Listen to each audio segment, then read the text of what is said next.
Welcome to the Sacred Emergence Podcast.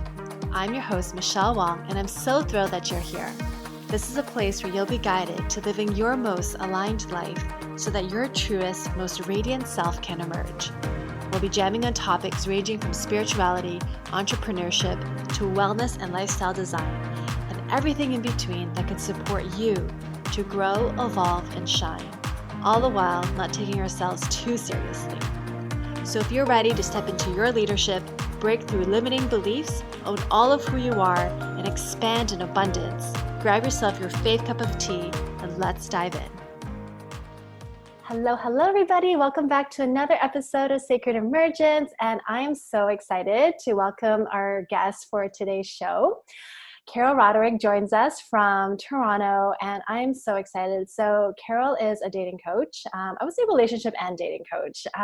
And she's my dating coach. And I'm so excited to have her on because she is full of wisdom. And this is such a great episode for those who might know single people in their lives or just want to learn more about being yourself. So welcome to the show, Carol. Hi. Thank you very much for having me. I'm very excited to be here. It's going to be great. Awesome. Yeah. So we recently got connected, and so I don't know super a lot about you, just that you live in Toronto and you've gone through your own dating journey. And so you've studied with Alison Armstrong through the Pax program, who I love. And I've mentioned her name a few times during my other interviews with other people. So I just love the work that you're doing and excited to dive deeper and talk about dating and all the things. Sure. Would you like me to start a little bit about my own story? Yeah, I would love that. Okay. So I'm now 42. The other day I was like, oh my gosh, am I really this old? When did that happen? I've been telling people I'm 41, but I'm 42. And I spent most of my 20s and 30s in relationships that were not a fit. I dated a lot, but I stayed in relationships way too long.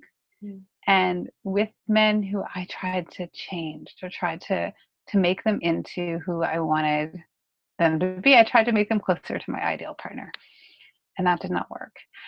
And I moved to Toronto actually from Halifax. I was dating someone at the time. We had a great relationship.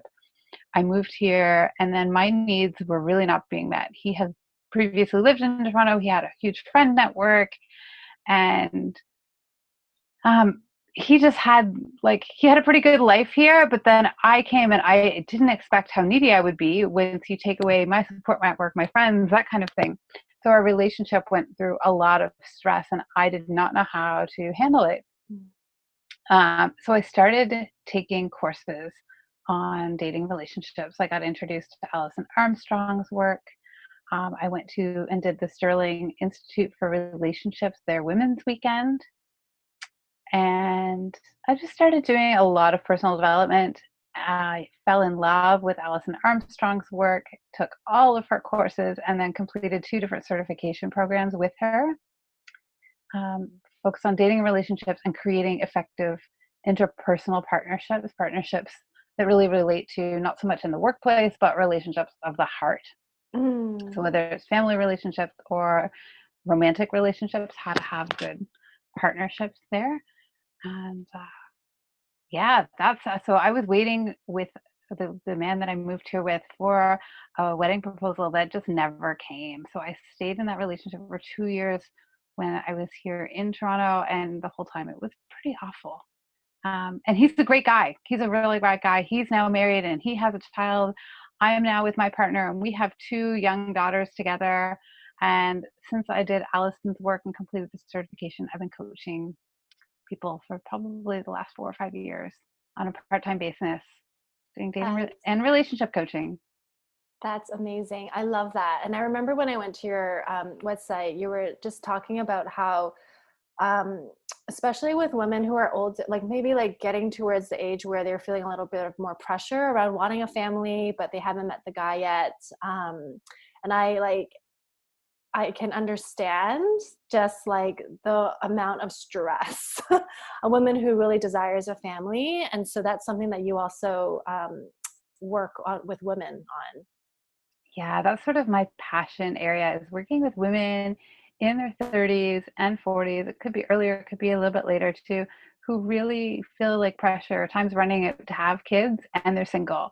And that could be because they've done what I did and had relationships that weren't quite a fit, or just haven't found the right person, or they've been focusing on their career. But we have that, there's two really parts of ourselves, that instinctual part of ourselves that's hormone based, that even if you don't want to have kids in our 30s as women, we tend to feel this pressure to find a partner. Even if you know you don't want to have kids, just because our biological clock is like ticking and time to have kids is at some point going to run out for us. Um, so there's that pressure that kind of goes on, and that can have us do all kinds of weird things in relationships. And when we're dating, like, why are you dating? I've got to find the one. I got to make sure you're serious and we're on the same page right from the first date. So we can land really weird, Yeah, yeah.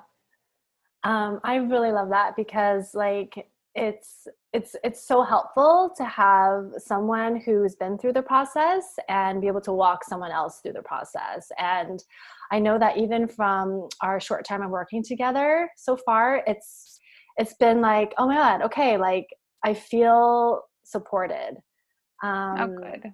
yeah, I feel supported. And also, like, even before we, hit record for this interview, I was telling you, like, I need like, like, I need some hand holding, because I feel like we were talking about animal instinct.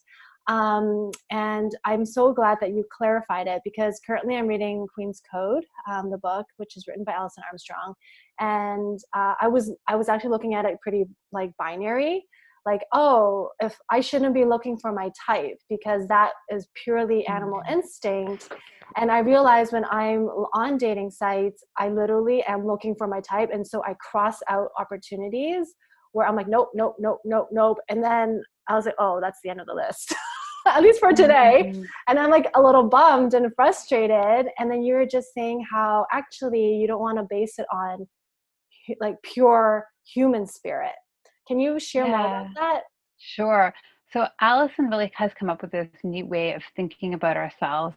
And in a way, it is a duality, but I like to think of it as overlapping concentric circles. So there's that human instinct of ourselves that's really reflective of our primitive brain that drives all kinds of human behavior, even though we don't want to admit that it does.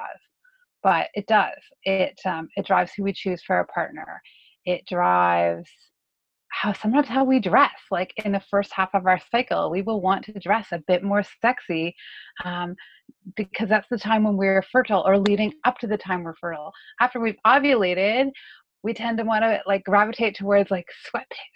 And you may not have noticed that in yourself, but if you start paying attention, you'll see that it's very much there, because we're not fertile anymore. We can't ovulate. So I want to say, what's the point? But it drives a lot of our behavior.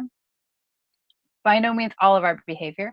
Then there's human spirit, when you add in what she calls human spirit, when you add in choice and consciousness and intentionality. So there's these like two circles that overlap. And we tend to, I see a lot of women reading some of Allison's work who go, okay, well, I got to get away from instinct. All my decisions have to be made in this conscious, intentional choice realm. But it leads to a lot of conflict, because we can't really separate ourselves from that instinct part. It's going to be there with us. So the best we can really do is acknowledge it and try to partner with it. Mm. And that's a very conscious choice. But at times when we're not at our best, we're not always able to think in an intentional, systematic way. That instinct is going to be there. So we need to be able to address it and make our choices, so we're partnering with that part of ourselves.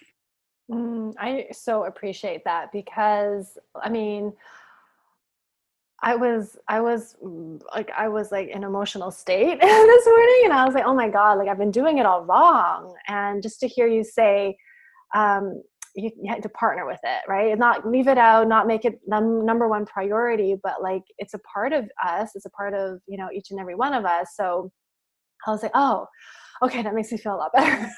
So Mm. really around just being aware. And then I think it makes it more intentional.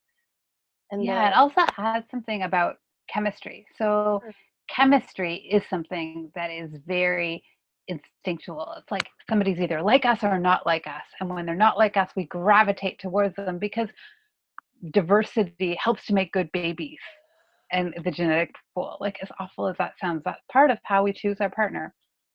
But if we're going, I want to be intentional, we could try to say, well, too much, I want to avoid chemistry. But no, you need to have so much chemistry. That instinct part is important. When there's too much, it diminishes our ability to have human spirit as part of the conversation. So then we end up losing ourselves. So if you've ever fallen for somebody really fast and hard, that's all chemistry. And then you start changing who you are. You can even lose touch with your friends as a result, or all these things happen because you're solely focused on getting that guy and being with that guy. When you come out of that, it's like, oh my gosh, what happened? So we have to watch that. And you want to have chemistry. It's important because you need to partner with that instinctive part of yourself, but you want as much chemistry as you can handle, right? And still be yourself. And that's a good example of partnering really with the human animal and the human spirit. That's amazing. I love hearing that because it just, like, it makes sense when you say it like that. But I honestly, like, for my past experience, like, just like without knowing, I was thinking, oh, there's no chemistry. Like, there's no spark. There's like, oh, that's too bad. I was looking forward. Like, it's like, oh, okay, I'm not interested in a second date because like the spark wasn't there. And it's just what you said. It's like, you got to find the balance. So I'm curious for you, like with your dating journey, like how, I don't know, this might be like one of those famous questions, like how did you know that your guy was the one? Oh, wow. Okay. So that's it's a fun question. So part of my certification really involved interviewing all kinds of men. And as you know, I met my partner, Geoff. We actually met at a Tantra workshop. And at the end of the workshop, I guess I didn't tell you this. And we met at a Tantra workshop. And at the end of the workshop, I said this famous line that took a whole lot of guts to say. I essentially said to him, like, I was like, I find you really attractive. And if you want to get together, like, if you asked me out, I'd say yes. And he was just blown away, like, oh my gosh. So I've just really given him the green light and let him know it was okay. So we went out. It was really great, but it didn't evolve right away. Geoff ended up participating in a lot of my research. So I got to know a lot about him and about his own dating history and what was important to him and what wasn't. And I was like, oh my gosh, like, I really like this guy. One, there was chemistry right off the bat, but then two, I got to know who he was and what was important to him and ask him really anything in this neat kind of container of doing research. And it evolved from there. Yeah. Oh my God, I love that. So yeah. take Allison's certification. I was kidding. And then, yeah, everybody. I don't think she's running them anymore, but that's too bad. It sounds like a really cool. That. Sounds like cool. But it was just a neat opportunity to be with, like, in talking with men and women that, I still do that now, talking about dating and relationships. People tend to be open books and willing to share so much with you. A lot of that just requires, closing your mouth, putting some duct tape over it, and listening. And you'll be so surprised by what comes out.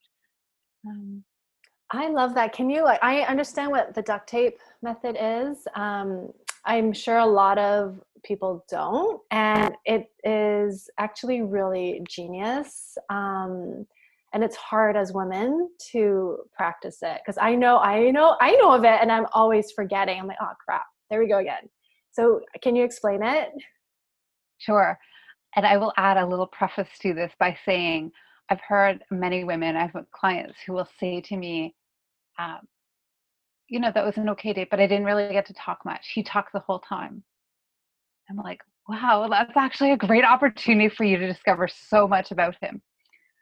And a really good first date question to ask is something simple like, how was your day? One, it creates connection. as if you're already just having a normal conversation with somebody you already know. So it's a very normal question. Ask that question, then put an imaginary piece of duct tape over your mouth. Men will tend to give you one layer of information. Then they'll stop. It's almost like they're going like fishing in their mind, or they're digging into a well. So they give you some information and you sit there and you're quiet and you don't say anything. And it's this awkward silence for you, but you just sit there. And then a man will dig deeper. They'll go back into the well. They'll pull out another piece of useful information and give you another layer. So a deeper layer of who they are. They may not have even known was there, because women, we spend so much of our lives interrupting. And that awkward, like 20, 30 seconds, literally, of just letting there be dead air, but allowing that for a man. He will dig deeper and pull out more. And then you've got this wealth of information. And they will say to you things like, wow, you're such a great listener. Or I didn't even know I thought that. And they will share their opinions, their beliefs, so much about themselves. And it's just amazing. It's really worth trying out and playing with. Yeah, I when I first learned about that, it was through Alison Armstrong's workshop, and I tried it like immediately. And I was like, "Oh my God, this really works!" And I find that it's hard for me to do if I'm like, if I'm not somehow, if I'm just facing a person, like a guy, and we're talking, and I'm like, "Oh, this is really hard for me to like not say anything for 20, 30 seconds." But if someone's driving and it's like freeway, then I can ask and then like look around. Like there's like, then I can fill in the gap by like not the awkward silence. But it's so fascinating because with even when I talk to my dad on the phone is easy because I don't have to like, I could be doing things. But like, I'm like, what are you doing? And then he'll just keep pause. And then he comes up with another answer, pause, another answer, pause. And at first, like when I first learned it, I was like, when does this end? Like, how long do I have to stay silent for? And it was really cool because every time I've done it, the guy will eventually say, and that's it. Yeah. Is that the same for you? Absolutely. Yeah. Or that's all I have to say about that. And that's my opinion. Like they will let you know when they're done. Yeah. And it's like, wow, like that is actually a really, who would have thunk, right? It's, one of the things as women, many women will think guys are superficial or don't have the depth that maybe we have, but a lot of it is in our listening of them. And if we can practice, the duct tape method and those periods of silence and really just learn to listen, it's incredible what we'll find out. And the depth, it just has allowed me in my own journey to develop such a deep appreciation for men and for the masculine.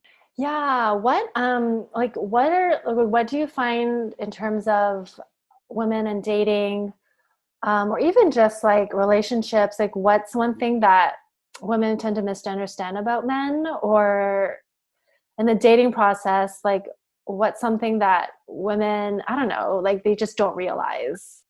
Well, the first thing that comes to my mind, and again, I'm pulling from Alison's work, is how men tend to be single focused and women really, we are scatterbrained. We're all over the place. We can do a lot, but we tend to be more multitasking and have a lot on the go. You and I could be having a conversation and I could be doing something else at the same time and it wouldn't faze me. Our conversation can keep going.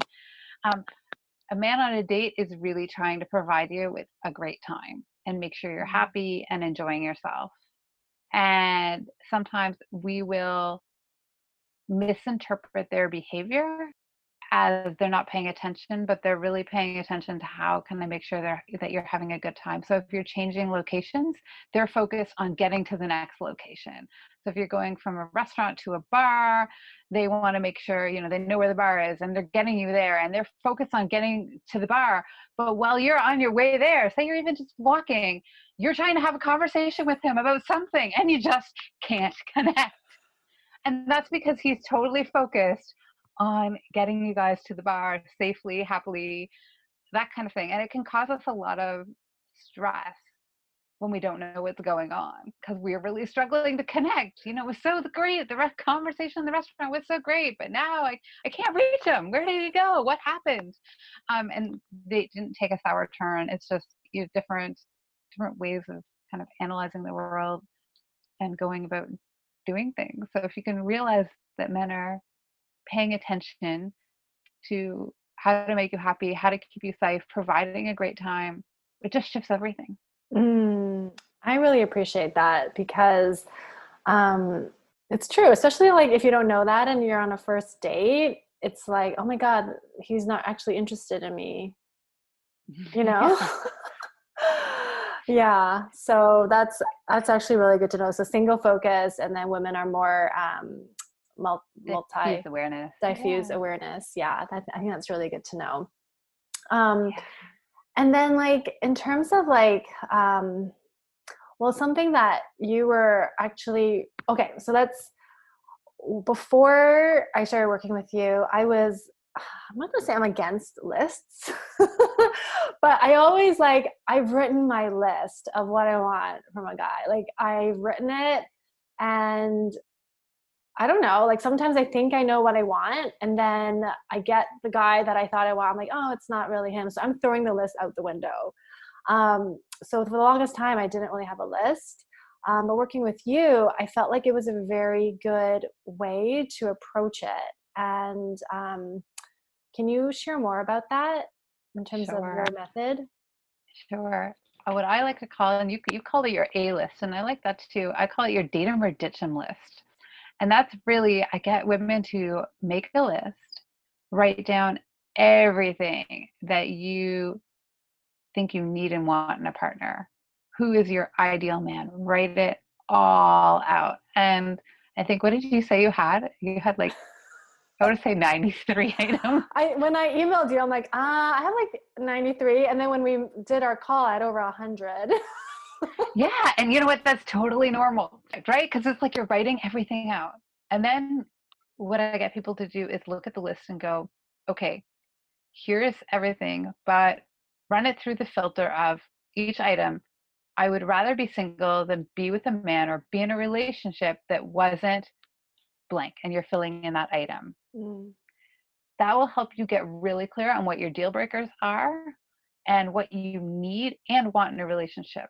Because you actually want, like, you're not, there's many men out there, but you're looking for like a really good fit, not just any man.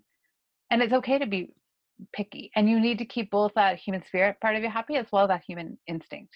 So things like height, you know, that's a big thing for us. We want somebody who's taller than us, and that's very much a human instinct. But if we don't pay attention to that, if it's going to put us into a situation where we're going to be criticizing other person or not feeling safe ourselves, that is not a winning situation and going to set you up for a good long-term relationship. It's always going to be a stress for you. But so you're creating this list, and then you're getting clear on what your deal breakers are and using that to help develop, if you're doing online dating, your online dating profile, or even just your presence, and switching how you think about dating. So rather than on a first date, and the question we tend to ask is like, is he my man? Is he my man? Do I like him? Is he not? Instead, how is he, the qualities and the things that you've written on your list, and using that date as an opportunity to keep clarifying who is your ideal partner. So then as you date, you'll move forward, you'll know better what to look for and get closer and closer to meeting the right person for you. I appreciate that. And I also appreciate that I didn't feel like judged. Like you didn't make me feel bad. Like you were celebrating the fact that I had over 100 items, and we went through each and every one of them, and you're like, you know, walking me through it. But I just felt like by the end of it, like you really saw what I like, what I really need in a guy or what I desire. And I was like, oh, like I didn't even realize that. And so I really appreciated that whole process because it gave me more confidence and like, oh, okay, so it's basically like these areas. And you were just like, yeah, he's out there. I was like, okay. Yeah. Yeah. So Yeah. that was awesome. And then like I did want to like because you talked about height, um, but I loved your perspective around the height. Um, and well, just as if any, yeah, like so like if you're a guy listening and you're single, do not lie about your height. It's obvious. But yeah, can you share more about like the height conversation? Sure. It's often not about the height. It shows up as height for us, but it's also body type. It's about what we're going to, on a very instinctive level, what makes us feel safe. And Mm. it's really important that we feel safe in a relationship and with who we're with, that um, men tend to be bigger and stronger than we are. And we want somebody who's bigger and stronger than we are on an instinctive kind of level. So it's not just about how tall are they, but am I going to be able to relax and be comfortable and at ease when I'm with this person or not? And that's where height comes in, where I think it is important to pay attention to somebody's physical presence. And somebody can be a small person and still have a huge physical presence based on who they are, how they carry themselves in the world. So I often challenge women when they say, like, I need a man who's at least this height. Well, why is it height? What is it that provides for you? So you can dig a little bit deeper and see what are the things that you really need in order to feel safe in a relationship. Yeah, that was helpful. And then you were also saying like generally like 3 inches taller is a Yeah, good. like 2 to 3 inches offer. In most cases, that's okay. Yeah, I just really appreciated that. Yeah. So, and then another thing that I'm just curious, like not like man versus woman, but you mentioned it when you were saying like on a date, like the provider. I think Yeah. like how like the date really wants to make sure you're having a good time. So making sure we arrive at the destination in a safe way. Like, are there other signs that the guy is providing for us? What that pulls up for me is, I'm going to answer this in not a completely direct way, but around the masculine, feminine. Mm-hmm. Um, Women most of the time. So rather than thinking of a polarity between like masculine and women, or sorry, women and men and being different, but each of us, I like to think of masculinity and femininity as being on a continuum, and we're all in certain areas. And right now, the world really calls women a lot of times to roles that pull a lot on the masculine energy. And it requires a lot from us to shift from that masculine back into our feminine. And I run a course that really helps people like play with that space and along that continuum. And we can be really successful in our careers, but when it comes to relationships, not have the same skills, because it's entirely different skills. And most of us as women, not everybody, but most women want to be more in their feminine when it comes to a romantic relationship. So we're really looking for the masculine, but we end up dating from the masculine because that's what's been successful for us in the area of career and other Mm, areas, but then causes all kinds of problems when we use that same approach when we're dating. Which is mm. something neat to think about. And some women too love being more in the masculine and are looking for a man who's actually more in touch with his feminine, and that's fine. So it's like really like finding that balance. Yeah. I would say that's something like that was I went like when I first started, like, my 20s, like I came from it from a very masculine way. And I just think back, I'm like, oh my God, I did try to change it. You know what I mean? So it's like, I wanted it like, and it's like a very masculine energy. Um, so it's like, yeah, it's always a reminder of dancing between the masculine and the feminine. And as women, I feel like, I don't know, like I thought I was more masculine, but I realized I'm actually more feminine. And so it's actually like I have to work on like, hey, remember to receive, like to lean back, Mm. receive. Because I'm in masculine mode a lot. So yeah, it's a Mm-hmm. great reminder. Yeah, there's a lot of great things we can do too to shift from the masculine to the feminine, whether it's like dancing in your room, putting on some like music you love to groove to, or doing like hip circles and like belly dancing or just whatever. It could be a gym class, going for a walk, time in nature, anything to slow down and kind of open up. Doing yoga helps us to recenter and get back in touch with that feminine and more receptive part of ourselves. Yeah, and even like, would you recommend that before a first date or any date? Oh, absolutely. Absolutely. Good. And then when you're on a date too, you can also sit back and relax and have a guy pull out, like just relax and let them pull out your feminine and see how that works. Practice being receptive, taking a couple of deep breaths and just relaxing. Oh, that's really interesting. Because I remember this isn't even on a first date, but this was just chatting with a guy. And I was the one who kept asking the questions. I'm like, oh my God, I'm doing all the work. And so I like, what is happening? And I was like, okay, I'm just going to I'm going to respond without asking a question, and then we'll see what happens. And there was nothing. So I ended it. And I was like, that's actually I feel like what you just said right there, like meaning, like just kind of like slowing down and letting him pull the feminine out of you. I'm like, yeah, that's really good. That's a really good way to go. Yeah. And if that's how you want your relationship to be, like if you want to be more feminine in your relationship long term, finding a man who pulls that out of you is really helpful. And that might be something else to add to your list. So when Okay. you're with them, you naturally sink into your feminine. Sometimes some people say dating's a numbers game. What is your thought on that? Because I don't know, it just feels a very masculine approach to dating. But I mean, well, you could say it is a numbers game in some way. But if you look at the process of clarification, where you're always getting clear on who is a good partner for you. And if you believe in like manifesting, the clearer you are, the sooner you're going to be able to pull in somebody who's a really good fit for you. It's really a process of clarification more than a numbers game, I guess. So I it's like there's appreciate not that. the right number. Yeah, I appreciate that perspective. And then something that you shared with me that I actually had to oh yeah, you're right. In terms of like putting the dating profile together, I remember, what was it that you were saying? Oh, because I made a comment about like prefer to meet in person versus texting forever or something like that. And then you were like, okay, that's like interesting that you put that there. And I was like, well, I was just talking, like sometimes we just talk, and like there's nothing. Like I'm not a texting buddy, like, you know what I mean?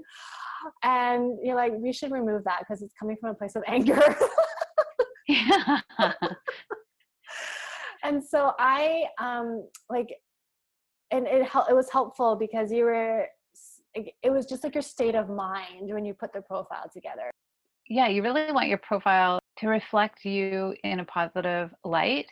And it can be tempting when we get frustrated with online dating in particular to include little phrases that show up when we've been frustrated. Like, I don't want to text on here forever, or like, and it's not so much the words, but it's the negativity behind it. And then you're putting that out in the world instead. And I think we changed yours. And I don't know, you said I'd like to meet in person soon. Like I'm up for meeting in person, which is just a totally different vibe and has a different energy around it. And then that's going to be what you're pulling in, rather than having this little bit of a rough edge. It's like getting rid of those rough edges. Yeah, which I really appreciate it because it's like sometimes, I don't know, I know for me, when I'm putting something, I can be tunnel visioned. Like I just and as soon as I'll update it based on frustration. So it's so helpful to have someone else just kind of take a look at it, especially like with an expert who just kind of can tap in a little bit more. So that was really helpful. You're welcome. It's fun to do. I love doing this work. Yeah. So how can people get to know you more and learn more about your work? Sure. Well, I have a mailing list, and the easiest way to get to that is by going to my website, which is mylovecoach.ca. You can also find me on Facebook. My page there is mylovecoach.ca. And the great way, if you're on my Facebook group, you'll see, or Facebook page, you'll get different videos and things that I'm producing, or on my newsletter. You'll get that with some dating insights every week. Yeah. Fun dating insights, little tips and suggestions. Yeah, it's really helpful. Like the tips that you give is very practical. So for those who, and I even think, even if for listeners who aren't dating and are in a relationship, I still find that there's some things that are relevant. Oh yeah. Right? Because at the end of the day, it's communication. Well, yeah. And my approach really to dating is trying to put your authentic self forward. Like, we can look around in the dating world. There's a lot of dating experts or self-help books that will give you strategies and tips that are a lot of strategy that aren't really an authentic reflection of who you are. And my approach really is to put yourself forward in an authentic way and in a positive way, so you're attracting the right partner and somebody who's going to work with you for the long haul. Yeah, I appreciate that, because there are a lot of strategies out there. So amazing. Well, thank you so much for your time, Carol. It's been so fun and so knowledgeable, so educational. So thank you. Well, thank you very much. It's fun to do this with you. So thanks a lot for inviting me to do it.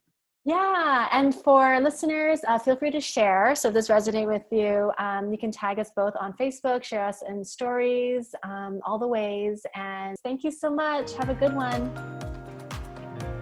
Join our free private Facebook group community, Sacred Emergence, to receive more connection, guidance, and support. And take part in our 5-day Inner Confidence Challenge to not only boost your confidence, but to help activate your inner leadership. Details in the show notes. Thank you for listening to the Sacred Emergence podcast. Make sure you subscribe so you don't miss an episode, and thank you in advance for sharing this with others who can benefit. Until next time.